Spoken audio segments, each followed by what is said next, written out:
Gallipoli was over, the guns fell silent, and the ghosts were left to haunt the hills.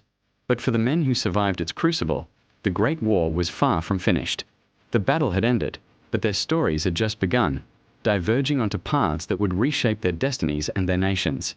For each, Gallipoli was not an end, but a beginning.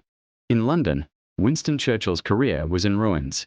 But instead of fading into obscurity, he chose an extraordinary path to redemption. Trading his political suit for a soldier's uniform, he went to the Western Front to command an infantry battalion. In the mud and misery of the trenches of France, the former architect of the war became a frontline officer, earning the respect of his men and facing the consequences of the conflict he had helped orchestrate. His time in the wilderness was a test of character, one that would steel him for the even greater storm to come. The Anzacs, forged into a formidable fighting force at Gallipoli, were not sent home.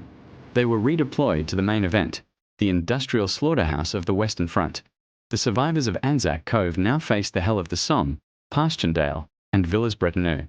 The skills they had learned on the steep cliffs were now tested in a landscape of mud, poison gas, and endless artillery.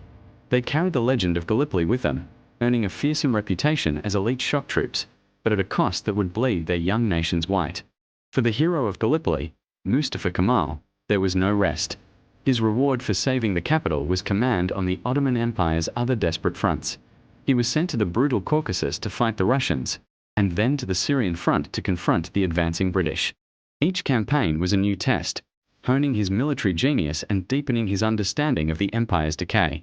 He saw firsthand that while Gallipoli was a victory, the Ottoman Empire itself was dying.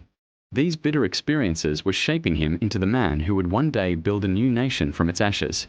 Gallipoli was the Ottoman Empire's last great victory, but it was a victory that could not halt the tide. On all other fronts, the empire was crumbling. The war drained its resources and manpower, and the heroic defense of the Dardanelles only delayed the inevitable. The paths of the victor and the vanquished had diverged, but all were still bound by the Great War's iron grip, marching towards a future that none of them could have imagined in the bloody trenches of Gallipoli.